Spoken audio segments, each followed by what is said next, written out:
On m'accuse d'être la véritable patronne du PPACI. Ce n'est pas vrai.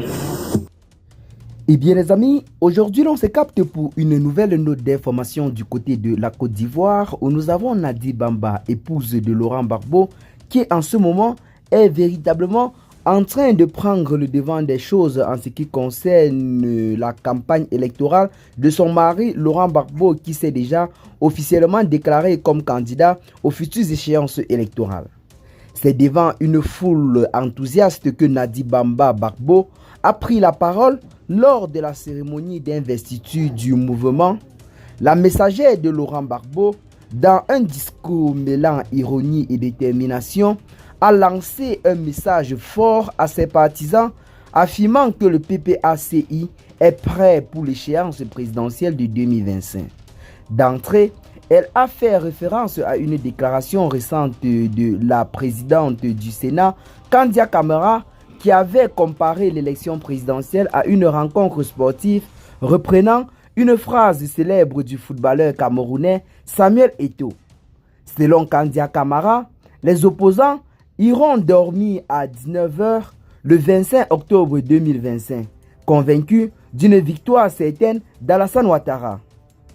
Avec une touche d'humour, Nadi Bamba Gbagbo a rappelé que si les Ivoiriens avaient effectivement dormi à 19 h après la déclaration d'Eto'o en 2016, c'est pourtant bien la Côte d'Ivoire qui s'était qualifiée pour la Coupe du Monde et non le Cameroun.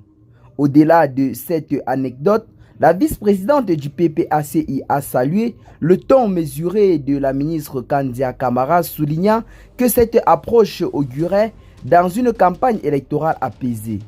Elle affirme que, je cite, « Il faut des joueurs et des bons joueurs », a-t-elle martelé, insistant sur la nécessité d'une compétition équitable où la BICRE, en l'occurrence la Commission électorale indépendante en abrégé CEI, devra garantir un jeu sans parti pris.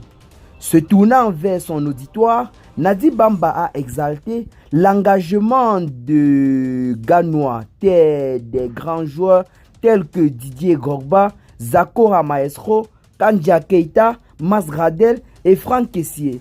Mais surtout, elle a rappelé que le plus grand joueur de Ganois, Laurent Gbagbo, est plus que jamais dans la course électorale cette année 2025.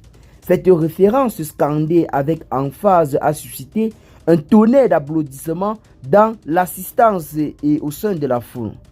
Convaincue de la force du PPACI sur le terrain, elle a balayé les doutes sur la capacité du parti à l'emporter en 2025. Reprenant une autre déclaration de Kandia Camara sur le poids d'organisation des partis politiques, elle a affirmé que le PPACI possède un maillage territorial très solide avec des comités de base, des sections et des fédérations bien structurées. Si ces critères définissent la victoire, alors, mes sœurs, nous avons déjà gagné, a-t-elle conclu sous les acclamations de la foule. Cette cérémonie d'investiture des messagers de Laurent Gbagbo a donc été l'occasion pour Nadi Bamba de mobiliser les militants du parti et de réaffirmer la détermination du PPACI à s'imposer lors de l'élection présidentielle. À 8 mois du scrutin, le ton est donné. La bataille politique s'annonce intense, mais pour les partisans de Laurent Gbagbo, l'espoir est plus que jamais permis vu en quelque sorte le poids ou alors la montée en puissance du parti politique actuellement dans le pays, notamment ces derniers temps où le parti au pouvoir, le RHDP, semble être visiblement affaibli car jusqu'à présent, aucun candidat n'a encore été déclaré et Alassane Ouattara est en train de vouloir une fois de plus faire un passage en force qui est très controversé sur la scène internationale. Eh bien les amis, qu'est-ce que vous en pensez pour ce qui est de cette nouvelle note d'information? Partagez massivement la vidéo à vos amis si vous l'avez notamment trouvé intéressante. Abonnez-vous à la chaîne si ce n'est pas encore fait. Et à très bientôt les gars pour de nouvelles notes d'information. Ciao.